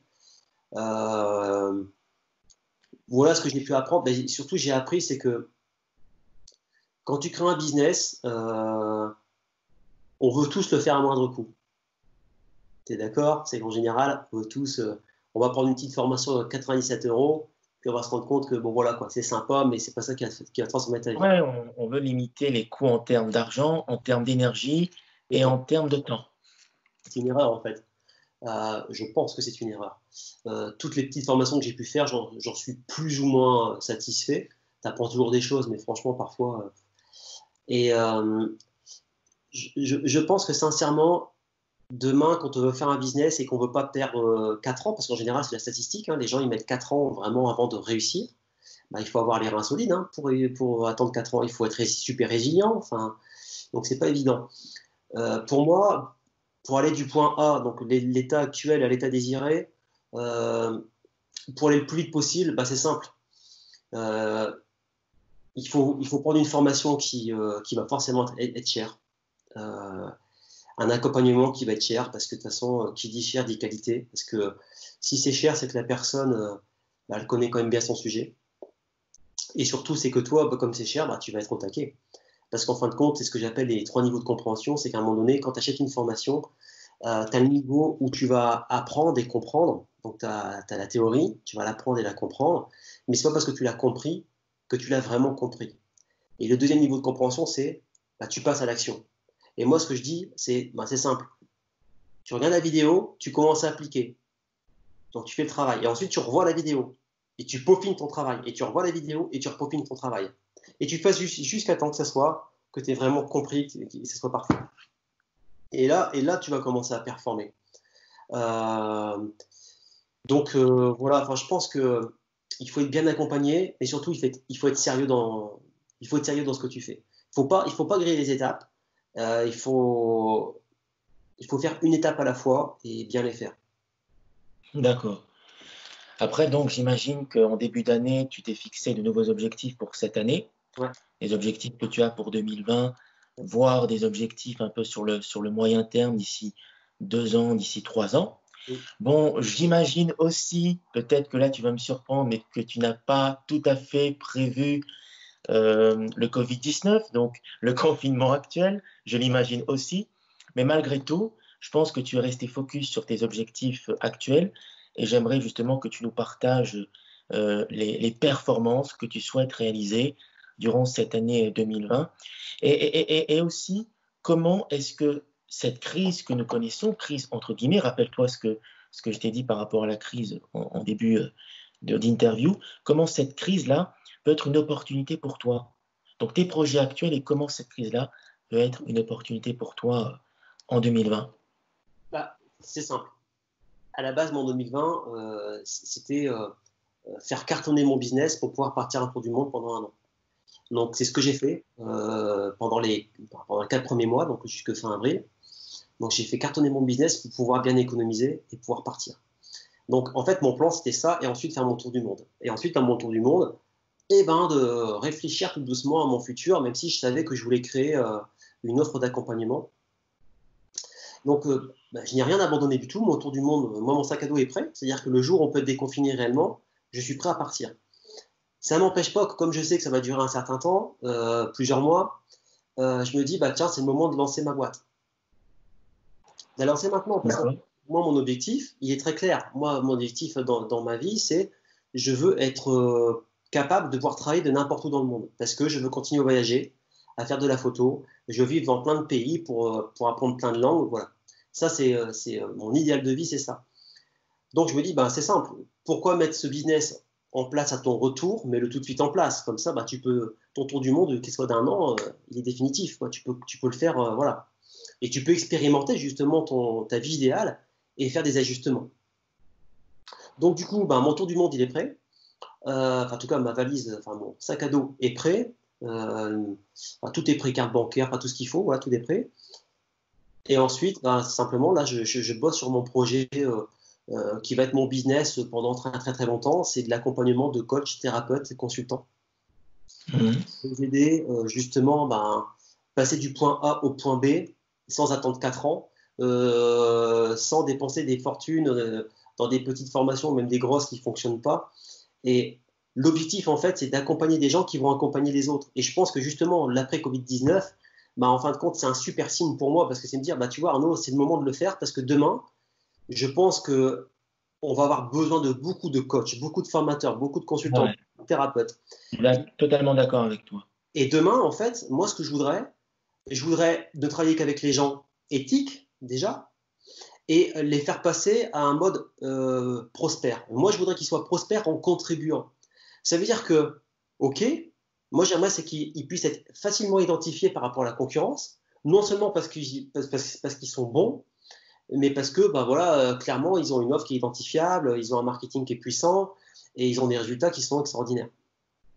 Et construire toute une communauté de businessmen, de businesswomen qui sont éthiques et qui, effectivement, grâce à leurs compétences, eh ben, ils vont contribuer parce qu'ils vont apporter du bien-être, du bonheur, de la compétence, mais ils vont aussi penser à contribuer en finançant des associations, en finançant notamment des projets écologiques. Donc, c'est vraiment amener les gens à transformer, OK, je vais prospérer en contribuant et je vais contribuer en prospérant. Donc, c'est un peu ça, quoi. L'objectif, c'est de permettre à ces gens-là d'avoir un business qui est prospère, où ils ne s'inquiètent plus de la prospection du client, où chaque mois ils se disent tiens, est-ce que j'aurai du client ou pas. C'est avoir de la sérénité, c'est avoir plus de temps libre, c'est avoir plus d'argent et s'occuper encore mieux de leurs clients. Parce qu'en fin de compte, le système que je propose, c'est ça, c'est non seulement tu vas gagner plus d'argent, tu auras plus de liberté, tu t'occuperas plus de ta famille, tout ça, mais surtout, tu vas t'occuper encore mieux de tes clients. Donc ça, c'est quand même assez sympa, quoi. Tu gagnes mieux ta vie et tu t'occupes encore mieux de tes clients. Bon, voilà. C'est mon objectif. Moi, ce que je ressens en t'écoutant, et je suis également ton ami, donc on a eu pas mal de conversations également off, c'est que tu as toujours eu cette volonté, c'est ton fil conducteur, d'être libre. Et je pense que la liberté, c'est vraiment une valeur fondamentale qui te caractérise, d'être également émancipé, de ne pas dépendre d'un système, d'avoir cette capacité à te mouvoir. Toi-même, tu l'as dit, ton objectif à terme, c'est de pouvoir travailler à n'importe quel endroit du monde, à mon avis, sans qu'il y ait quelqu'un derrière toi pour te donner telle consigne ou telle autre consigne, mis à part éventuellement tes clients. Mais même si on dit qu'un entrepreneur, il a beaucoup de contraintes, au moins un entrepreneur, son patron, c'est pas les clients. Parce que normalement, un grand entrepreneur, quelqu'un qui est vraiment libre dans l'entrepreneuriat, c'est un entrepreneur qui choisit non pas ses clients, mais le type de client avec qui il veut être. Et justement, pour les personnes qui souhaitent entreprendre, que ce soit en complément de leur activité professionnelle de salarié, ou bien remplacer leur activité salariale par de l'entrepreneuriat et devenir des entrepreneurs à succès. Et il va y en avoir beaucoup, à mon avis, dans les semaines, dans les mois à venir, qui vont tendre dans ce sens-là. Qu'est-ce qui bloque pour eux? Qu'est-ce qui bloque pour eux? Pourquoi toutes ces personnes, notamment des salariés qui ont envie soit d'entreprendre partiellement dans leur vie avec leur activité salariale ou même devenir des entrepreneurs à temps plein et à part entière, pourquoi ça ne fonctionne pas pour eux? Et je te pose cette question, d'une part parce que tu es entrepreneur, mais aussi parce que tu as été DRH. Donc tu as été en contact de beaucoup de salariés, pas forcément les tiens dans tes entreprises, mais je pense que tu as une vision un peu plus précise du monde du travail qu'une personne lambda. Donc je te pose cette question, qu'est-ce qui ne va pas aujourd'hui dans la tête des salariés, dans le cœur des salariés, qui les bloque au point qu'ils n'aboutissent pas à la réalisation de leurs rêves? La réponse est extrêmement simple. Ils sont focus sur les contraintes plutôt que les opportunités. C'est-à-dire que régulièrement, on va me dire oui, mais pour créer ma boîte, c'est compliqué, définir le statut, je galère, et puis en plus, j'y connais rien en compta, il y a trop de paperasse, voilà. Et à gérer, c'est compliqué, voilà. En fait, ils voient beaucoup de contraintes. Ils vont vraiment être axés sur la contrainte. Moi, je pense que c'est ça. Après, tu as les peurs qu'on a tous. C'est la peur du rejet, la peur de ne pas être assez, toujours pareil. Le fameux syndrome de l'imposteur. Mais je pense que vraiment, si je devais résumer, c'est ça, quoi. C'est soit plutôt axé, enfin, orienté opportunité que plutôt les contraintes. Parce que c'est simple, si tu vois que les contraintes, c'est sûr que tu n'as pas envie de faire, quoi. Si tu dis, ah oui, tiens, il va falloir que je fasse la compta, etc., ouais, tu peux payer des gens pour faire ça aussi. Il y a des logiciels qui existent pour ça. Donc, en fait, les gens, ils vont associer une douleur trop importante, en fait, c'est ça. Ils vont associer une douleur trop importante au fait de changer leur vie. Et en fait, c'est même pire que ça, c'est que parfois, les gens n'envisagent même pas. Pourquoi? Parce qu'ils sont dans le déni. Ils se disent, j'ai passé 30 ans ou 40 ans de ma vie, j'ai fait ça. Moi, souvent, ce que j'entends, c'est, ah bah, j'ai pas fait 5 ans d'études pour rien et j'ai pas 15 ans d'expérience pour rien. tu vois, moi, si je raisonnais comme ça, je ne lancerais pas ma boîte. Tu peux regarder sur mon LinkedIn et tu n'as même plus la mention de toutes les entreprises prestigieuses dans lesquelles j'ai travaillé en tant que DRH, parce que ça, c'est le passé. Je fais table rase de mon expérience de DRH, même si ça me sert dans l'entrepreneuriat. Mais j'ai envie de dire, à un moment donné, il faut savoir tourner la page. C'est que tu as fait des choses bien, mais à un moment donné, ce qui compte, c'est ton envie, c'est le sens que tu as, c'est comment tu vas contribuer. Et puis surtout, ça rejoint la question de tout à l'heure, moi, c'est important d'accompagner des gens qui vont s'adapter à n'importe quoi. C'est-à-dire que demain, les coachs et les consultants avec qui je vais travailler, les thérapeutes, moi, mon objectif, c'est de dire, OK, si demain, il y a un Covid-20 ou 21 ou je sais pas quoi, vous, votre business, il continuera à fonctionner, quoi. Parce que vous devez savoir transformer votre business en un claquement de doigts. C'est ça qui est important. Donc, je pense que il faut que les gens arrêtent d'être dans le déni, arrêtent de voir les contraintes et que tout simplement, ils commencent à passer à l'action. Tu sais, le Kaizen, la théorie des petits pas, c'est on fait un petit pas chaque jour et puis on avance. Donc pour toi, la clé, c'est la focalisation.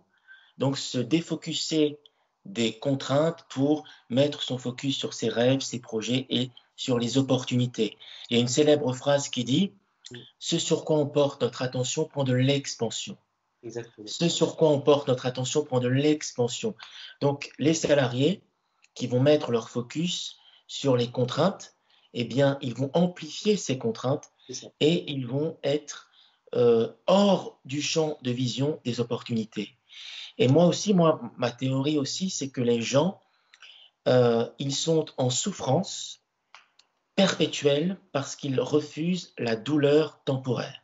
Je ne sais pas si tu es d'accord avec moi, mais je pense que pour atteindre de grands objectifs, comme par exemple faire le tour du monde, mais aussi d'autres, grands objectifs personnels ou professionnels, il y a forcément de nouvelles expériences à faire découvrir à son cerveau, donc à sortir de sa zone de confort et donc à aller titiller la douleur temporaire. Et les gens préfèrent se concentrer sur des plaisirs éphémères, à être, comme tu le dis, dans le déni, mais la douleur temporaire qu'ils refusent d'avoir, eh bien, au final, ils vont se retrouver dans une souffrance perpétuelle.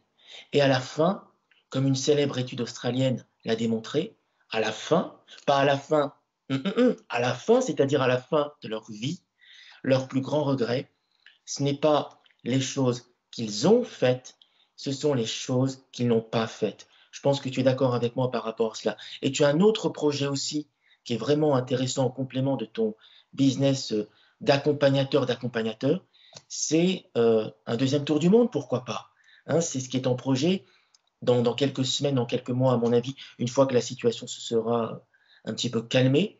La question que je veux te poser, Arnaud, c'est en quoi ton deuxième tour du monde sera différent du premier? La première chose, c'est que celui-là, je le fais d'une traite sans revenir en France du tout. Et pour le coup, je fais un vrai tour du monde. Parce qu'il y a des gens qui disent j'ai fait un tour du monde. Ouais, je suis parti 4 mois. C'est quoi un vrai tour du monde? C'est quoi un vrai tour du monde? Tu fais le tour du monde. Voilà. Dans le sens inverse ou d'aiguille montre ou dans le sens d'aiguille montre, peu importe. C'est que tu fais vraiment le tour du monde. Et qu'est-ce que tu veux vivre de différent? Ça, c'est déjà une différence parce qu'avant, je faisais ça. Okay, d'accord. J'allais, je venais, etc. Peut-être que je ferai ça aussi, hein, mais bon, ce qui est prévu, c'est de faire un tour du monde comme ça. Et ce qui est différent aussi, je suis beaucoup mieux préparé parce que comme j'ai écrit mon livre, c'est sûr que je suis hyper préparé. Ça me coûtera beaucoup moins d'argent. Déjà, mes billets d'avion, même tout ce qui est système de paiement et compagnie, voilà, j'ai tout optimisé. Mes assurances, j'ai tout optimisé. Donc, je suis en train de penser, en fait, mes assurances que j'ai prises, je vais les payer pour rien, vraiment. Je pensais à ça. Tu m'as fait penser à ça. Bref, il va être différent. Je sais pas. Déjà, les pays seront pas les mêmes. Mais par contre, c'est vraiment des pays que j'avais vraiment envie de faire ou refaire. Mais vraiment. Forcément, je vais retourner aux États-Unis. Ouais. Je vais faire Hawaï. Ça fait tellement longtemps que je dois rêver. Le Japon, pays où je veux habiter, donc forcément, je retourne au Japon.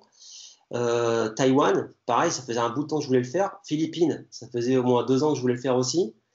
Et puis, je voulais absolument retourner au Laos. Donc, ça fait pas. Mhm. Puis, je pense que je clôturerai par l'Inde.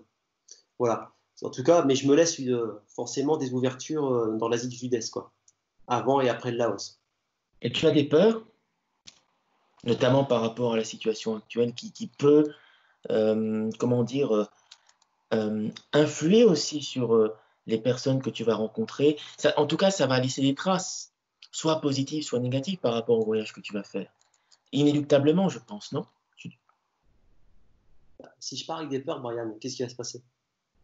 Moi, je pars avec aucune peur, en fait. Enfin, encore une fois, moi, je suis adaptable. Il se passera ce qui se passera. Il y a aucun Hmm. problème, en fait. De toute façon, j'ai des assurances, j'ai de l'argent de côté. Donc, j'ai de l'argent pour mon tour du monde, mais j'ai aussi de l'argent de côté pour mon retour, etc. Donc, enfin, si tu veux, enfin, je pars pas la fleur au fusil non plus. Tu prépares quand même les choses. Tu vois, faut pas partir comme ça, de manière inconsciente. Donc, un tour du monde, ça se prépare quand même, hein. Enfin, je veux dire, Hmm. mon bouquin, je pense que pour ceux qui veulent faire un tour du monde, c'est un indispensable. Même pour ceux qui voyagent, hein, mais c'est à un moment où tu prépares. Donc, non, moi, je suis prêt. Enfin, franchement, je vois pas de contraintes. Et même si je tombe malade, enfin, même dans le pire des cas, je décède. Je m'en fous, en fait. Tu te rends compte que je serais mort en vivant mes rêves. Enfin, c'est une super belle mort, quoi. Enfin, je veux dire, moi, j'ai pas peur de mourir, en fait.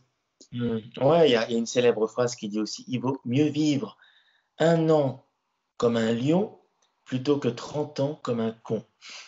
Qu'est-ce que tu en penses? Je connaissais pas, mais j'adore. Ouais. Ouais, Ouais, tout à fait. Je partage tout à fait. ouais. J'aimerais aussi avoir euh, ton, ton, ton opinion et surtout ta motivation, ta vision sur la vie que tu souhaites avoir dans 10 ans. C'est-à-dire pas forcément des projets que tu as sur le court terme, mais des projets que tu souhaites entreprendre qui vont te tenir à cœur dans 10 ans euh, en fonction de ce que tu as maintenant comme information. Comment est-ce que tu te vois dans 10 ans? Alors, ce que j'aimerais bien, c'est faire des conférences dans le monde entier. Ça, Sur quel sujet? ça sera certainement sur du développement personnel, du business, enfin, tu vois, un peu de mélange, par exemple sur la photo. Demain, quand je vais réussir, j'aurai peut-être battu le record du monde, je sais pas quoi, forcément, faire des conférences, ça peut être intéressant. Justement, un peu comme tu fais. C'est, ça émerge d'où, en fait, la performance. Et comment j'ai réalisé cette performance et comment je l'ai vécu. Donc ça peut intéresser pas mal de monde. Ça peut être sur du business, ça peut être, enfin, en fait, ce que j'ai envie, c'est d'être sur scène et, si possible, aussi faire des conférences en anglais. Ça serait une belle performance pour moi, j'aimerais bien. Je pense que ça m'est déjà accessible. Avec un peu de travail, je peux te faire des conférences en anglais sans trop de problème. Et puis après, un délire assez fou, c'est j'apprends le japonais, ça serait sympa un jour de faire une conférence en japonais. En japonais. Voilà, juste pour Ben me... écoute, tu m'inviteras, hein, et tu m'inviteras à la première place, hein. Conférence en japonais. tu es le bienvenu quand tu veux, de toute façon, peu importe où j'habite. Et effectivement, je t'inviterai pour cette conférence, avec plaisir. D'accord. Et j'aimerais te proposer pour conclure cette belle interview, cette première de l'origine de la performance, un jeu de conclusion qui s'appelle Croire ou ne pas croire, telle est la question. En fait, c'est assez simple, ce sont des phrases que je vais te donner, parfois des questions, mais c'est plutôt des phrases que je vais te donner. Et souvent, ce sont des croyances que certaines personnes peuvent avoir dans la société et des croyances que certaines autres personnes n'auront pas, tu comprends? Mm. Et j'aimerais simplement avoir ton avis par rapport à ces fameuses croyances. Et je pense que c'est très révélateur sur la personnalité des performeurs et de chacun d'entre nous. Première phrase, si tu veux me donner ton avis par rapport à elle, Ouais. l'art de la photographie est d'immortaliser des portraits muets et d'en faire naître des portraits parlants.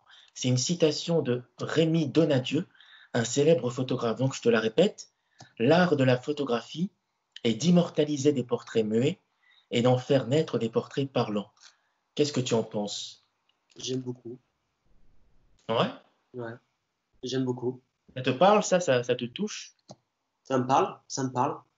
Mais c'est pas vraiment muet en fait, hein. Un paysage, quand tu le vois, tu as une émotion, donc c'est pas muet à la base. C'est peut-être le seul hic que je pourrais donner par rapport à ça. C'est pas la définition que je donnerais de la photographie, mais Mais Ce oui, serait quoi ta définition à toi? alors moi, enfin, quand je parle de, tu sais, un photographe, il va vendre aussi de par sa personnalité, de par l'histoire qu'il raconte, de pourquoi, comment il envisage la photographie. Moi, la photographie, moi, je dis toujours, je suis pas photographe. Moi, je vais capter les énergies. Parce que, comme tu le sais, je suis énergéticien aussi, mais donc du coup, je capte les énergies. J'arrive dans un lieu, je sens quand l'énergie est bonne, je sors l'appareil photo, je prends la photo. Et c'est tout, quoi. Il se passe quelque chose. Il se passe vraiment quelque chose. Un peu comme la Donc pour révélation. toi, la photographie, c'est capter les énergies. Oui, moi, je C'est capte. une belle définition. Hmm. Après, une autre croyance, le monde de demain sera plus dur que le monde d'aujourd'hui. Qu'est-ce que tu en penses? J'y crois pas. Pour toi, c'est l'inverse? Tu te rends compte quand même que tout est une question de choix. Soit tu décides de voir ta vie comme une succession d'échecs, ou soit tu décides de voir ta vie comme une succession d'apprentissage. Tu vois, enfin, c'est, tu peux toujours voir le petit truc en feng shui, tu vois, tu as toujours le petit point noir dans le truc blanc. C'est-à-dire que la perfection n'existe pas, mais tu peux aussi voir le petit point blanc dans l'ensemble noir. C'est-à-dire, ah tiens, peut-être qu'il y a 99% de choses qui n'étaient pas bonnes, mais ça, c'était bien. Donc, en fin de compte, ça dépend de comment tu envisages ta vie, en fait. Euh, Moi, je pense que c'est complètement subjectif. Vraiment, avec les moyens qu'on a maintenant, c'est-à-dire qu'à l'époque, effectivement, l'éducation était réservée aux plus riches. Maintenant, tu as des MOOC gratuits sur Internet. Tu as plein de cours sur Internet qui sont gratuits. Tu as accès à des gens vraiment extraordinaires, bah, des coachs comme toi. Enfin, tu as, quand même plein de gens qui sont là maintenant et qui veulent contribuer au monde, tu vois, qui sont pas là pour faire de l'argent, ils sont vraiment là pour accomplir leurs rêves, faire ce qu'ils aiment et aider Hmm. à accomplir ce qu'ils aiment aussi et à faire de l'argent forcément parce enfin, tout travail mérite salaire, on est d'accord, mais je pense que demain, tu as tellement de choses sur Internet maintenant, tu as tellement de possibilités d'apprendre que demain, puis en fait, tu vois, à l'époque, je sais pas si tu étais boucher en général de famille, le fils était boucher aussi, quoi. Si le fils du boucher disait demain, je vais être star du cinéma ou champion de tennis, c'était compliqué. Maintenant, les parents, ils sont quand même assez éveillés. On dit, tiens, tu veux être chanteuse, bah vas-y, on croit en toi, vas-y, fonce, quoi. Moi, j'entends de plus en plus de parents qui sont comme ça, hein, qui disent bah, Hmm. tu peux faire ça, bah vas-y, fonce. Moi, j'ai mon voisin, son fils a 11 ans, il dit bon, mon fils va jouer en NBA, il veut jouer en NBA, bah, il va jouer en NBA, et je fais tout ce qu'il faut pour qu'il puisse le faire. Et ils y croient tous les deux, mais dur comme fer. Et je trouve ça génial en fait. Et ça n'empêche pas de bosser à l'école à côté, tu vois, mais je pense que ça dépend du prisme sur lequel tu vas regarder le monde. Moi, je pense que demain, euh, tu te rends compte qu'à l'époque, pour voyager, c'était compliqué. Maintenant, c'est facile. Surtout avec les low cost. Enfin, tu peux voyager facilement, tu peux apprendre facilement. Euh, je sais pas, non, moi je trouve que les opportunités sont. Tu vois, devenir millionnaire aujourd'hui, tu peux devenir millionnaire en quelques mois. Hmm. En quelques mois, c'est Ouais. possible. Et est-ce que tu connais Coursera? Oui, Coursera, c'est une plateforme qui donne des cours gratuits en français, en anglais. tout à fait. Et il y a quelques années de cela, l'un des tout premiers cours de Coursera, Ouais. c'était un cours sur l'intelligence artificielle. Ah, ok. En fait, à Stanford, la prestigieuse université, il y a un professeur qui donne chaque année un cours d'intelligence artificielle à quelques privilégiés, au nombre de 10, maximum 20. Et c'est un cours donc pour des extrêmes privilégiés, mais surtout un cours qui coûte très cher parce que une année à Stanford, ça coûte vraiment cher. Et généralement, ce sont des gosses de riches qui en profitent. Et à partir du moment où Coursera a été créé, et l'un des premiers cours justement sur l'intelligence artificielle, pardon, l'un des premiers cours sur Coursera concernait l'intelligence artificielle, et le cours a été filmé comme si c'était un cours qui était fait directement en amphithéâtre, et il a été mis sur Coursera. Avec la certification, il faut payer le cours, mais c'est un cours totalement accessible en termes de connaissances gratuitement. Est-ce que tu sais combien de personnes suivent ce cours chaque année? C'est l'un des cours les plus populaires. Ce sont des milliers et des milliers et des milliers de personnes. Et tu sais d'où viennent ces personnes? L'Afrique. D'Afrique et d'Amérique latine, des pays Ouais. soit pauvres ou qui sont en développement. C'est absolument incroyable Ah, je ce savais qui pas. se passe. Et moi, ce que je dis souvent dans mes conférences et dans mes séminaires, Au XXe siècle, la connaissance était le pouvoir. Au XXIe siècle, c'est la renaissance qui est le pouvoir. Plus la connaissance, la renaissance. Voilà, une autre croyance, la vie est soit une aventure audacieuse, soit rien. C'est Helen Keller qui a dit ça, je ne sais pas si tu la connais, une femme vraiment inspirante, qui était handicapée, qui avait vraiment au départ beaucoup de rigidité, beaucoup de contraintes physiques, et qui a fait des choses extraordinaires, qui a écrit des ouvrages magiques. Alors pour toi Arnaud, la vie, c'est soit une aventure audacieuse ou soit rien. Obligatoirement une aventure audacieuse, sinon ça sert à quoi? Mmh. Et pour toi donc, l'aventure audacieuse, ça se résume en quoi? L'aventure audacieuse, c'est déjà d'être devenu DRH pour moi, d'avoir fait une conférence TEDx, moi qui était extrêmement timide, pas confiance en soi, etc., qui ne savait pas du tout parler en public. Je pense que j'ai démontré de mon audace. Ouais. Après, l'audace d'être entrepreneur aussi, de créer des trucs, surtout la photographie, avoir l'audace de dire, mais moi je vais concurrencer les meilleurs du monde et je vais me hisser à leur niveau tout de suite. C'est sûr que ça fait hyper prétentieux quand tu balances ça, mais j'ai envie de te dire, ouais, c'est de l'audace pour moi, c'est de l'ambition plus que de la prétention. Ouais, l'audace, d'ailleurs, moi, je me fais des défis, le mot de l'audace assez régulièrement. C'est-à-dire que je fais des choses que je ne peux pas faire. Et, oui. Et une dernière question pour conclure cette interview, et c'est une question très philosophique. Alors, les gens, Arnaud, qui partent faire le tour du monde, est-ce qu'ils partent faire le tour du monde pour se retrouver ou est-ce qu'ils partent faire le tour du monde pour s'oublier? C'est une excellente question. Tu as 3 heures, je vais Non. prendre un petit café Et franchement, j'aurais et je kiffé. reviens. Tu sais que moi, j'ai fait littéraire, j'aurais kiffé avoir ce sujet. Mais Ah ouais, bon, j'ai eu la c'est mieux fin. que certains sujets qui sont donnés au bac, hein. Ah, mais carrément, Les organisateurs de l'épreuve devraient être un peu plus audacieux. Tu sais quoi? Je pense que tout le monde part pour s'oublier, mais en fin de compte, ils se retrouvent. Les Tu trois peux quarts. développer un petit peu? En fait, la plupart, je te dis bien la plupart, hein, c'est-à-dire au moins les trois quarts, mais au minimum, trois quarts des gens que j'ai rencontrés faisaient un tour du monde parce que ils avaient fait un burn-out dans leur travail, parce que parce qu'ils venaient de se faire licencier, parce que ça n'allait pas au travail, ils fuyaient un peu leur vie. Euh, Ce qui était un peu mon cas d'ailleurs. Enfin, après, moi, je partais pas pour fuir, mais je partais pour, je voulais me ressourcer. Donc, je t'ai déjà la réponse par rapport à moi.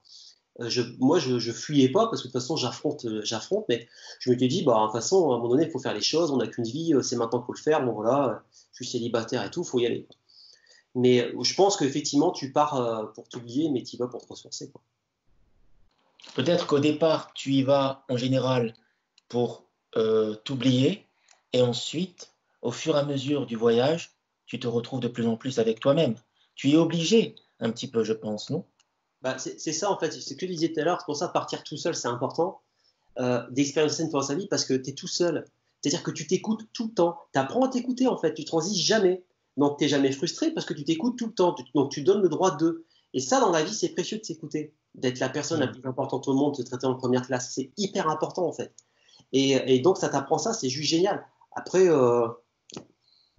après tu sais comment en coaching, tu sais très bien que quand les gens viennent te voir avec un objectif, tu sais très bien qu'en fin de compte, c'est pas le vrai problème. Le problème qu'ils te donnent, ce n'est que 10% du vrai problème. Et toi, ton rôle, c'est d'aller chercher le vrai problème et de le régler.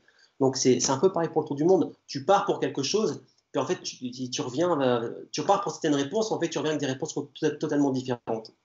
Donc, c'est les deux, en fait. C'est un peu des Mm. deux. Mais c'est plus pour oublier, hein, je pense, vraiment. D'accord. Ben, écoute, Arnaud, je te remercie vraiment pour cette belle interview. Avec plaisir, Brian. Merci d'avoir été mon premier invité à l'origine de la performance. Je pense que les personnes qui sont en train de nous écouter, de nous voir, vont te modéliser à la fois tes réussites, mais également aussi des échecs que tu as connus pour leur propre vie. Et c'est vraiment le but. Tu nous as parlé de tes performances passées, notamment ce magnifique tour du monde que tu as fait une première fois, et également la photographie qui prend une place de plus en plus importante pour toi, et notamment cette belle exposition à Las Vegas. nous as parlé de tes projets présents, notamment au niveau business, ton deuxième tour du monde à venir, également un tout petit peu de la vie future que tu souhaites avoir d'ici à peu près 10 ans, avec notamment une magnifique conférence en japonais dans laquelle je vais avoir la première place, je l'espère. Ça, c'est très hypothétique. Merci Arnaud. Et simplement, une toute dernière question.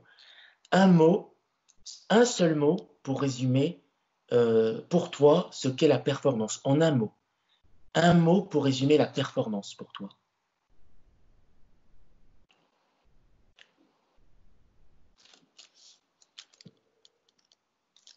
Mais pensez aux entretiens d'embauche, c'est ce que tu me fais. En un mot, c'est quoi la performance? Voilà. Focus. Focus. D'accord. Donc, on va terminer avec cette belle citation. Ce sur quoi on porte notre attention, notre focus prend de l'expansion.